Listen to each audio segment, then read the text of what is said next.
नमस्कार। आज हम एक बहुत दिलचस्प विषय पर बात कर रहे हैं।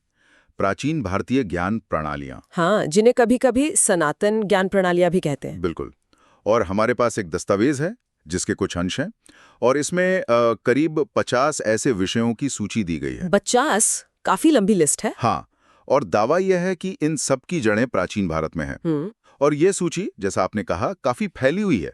मतलब गणित, कृषि, खगोल विज्ञान तो हैं ही, आयुर्वेद, धातु विज्ञान। जो हम सुनते भी आए हैं। हाँ, लेकिन साथ में नाट्यकला, मूर्तिकला जैसे कलात्मक विषय भी शामिल किए गए हैं।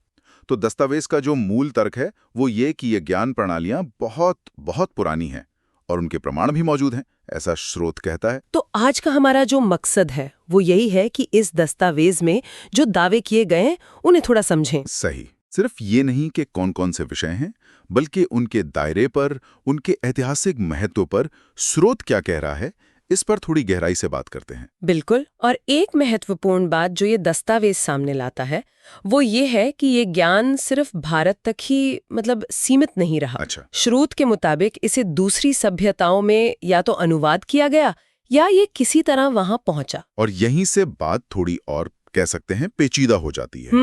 क्योंकि स्रोत का तर्क ये भी है कि यही ज्ञान जो कथित तौर पर भारत से बाहर गया, वो बाद में यूरोप के पुनर्जागरण के बाद पश्चिमी सभ्यता की देन बताकर पेश किया गया। हाँ, ये एक बहुत बड़ा दावा है। ज्ञान का सफर कैसे हुआ और उसका श्रेय किसको मिला, इस पर एक अलग ही नजरिया है ये। सही कहा। और दस्तावेज में एक इकाई का जिक्र है, BSVN। स्रोत ये कहता है कि ये इकाई इस सारी बिखरी हुई जानकारी को टेक्नोलॉजी के इस्तेमाल से एक मंच पर लाने की कोशिश कर रही है। BSVN, इसके बारे में ज्यादा जानकारी है इस स्रोत में कि ये क्या है? कोई संस्था है या? नहीं, ज्यादा डिटेल नहीं है, बस इतना उल्लेख है कि ऐसा एक प्रयास हो रहा है। ये कोई संगठन है, कोई डिजिटल प्रोजेक्ट है, ये साफ नहीं है। हम खैर सूची पर वापस आते हैं। इसमें कुछ ऐसे क्षेत्र भी हैं जो शायद थोड़े चौंकाने वाले लगें। जैसे वैमानिकी, मतलब एरोनॉटिक्स।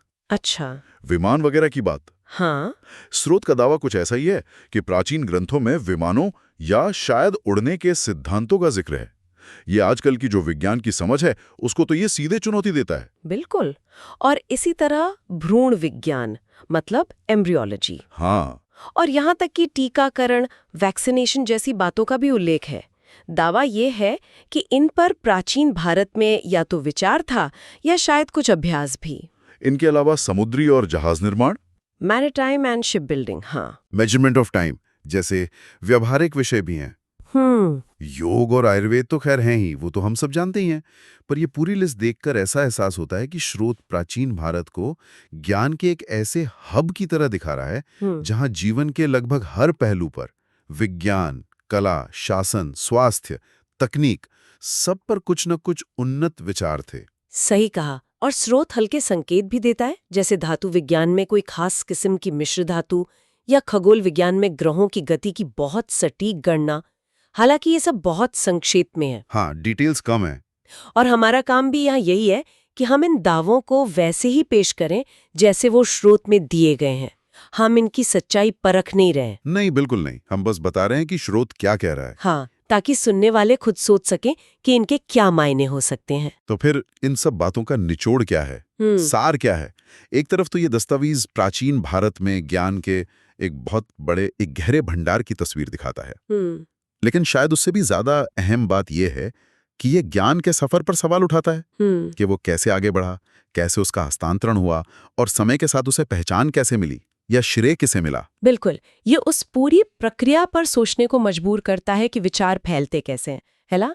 कैसे अलग-अलग संस्कृतियां उन्हें अपनाती हैं, बदलती हैं और फिर इतिहास में उन्हें कैसे दर्ज किया जाता है। सही। तो ये सिर्फ तथ्यों की एक सूची नहीं है, बल्कि ये ज्ञान के इतिहास को देखने का एक नजरिया है जो स्रोत हमारे सामने रख रहा है। और इसी सोच के साथ हम अपने श्रोताओं के लिए एक सवाल छोड़ जाते हैं।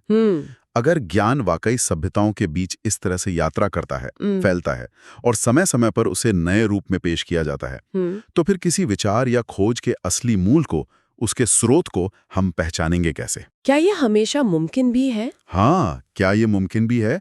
बस इसी सवाल पर सोचने के लिए छोड़ते हैं। धन्यवाद।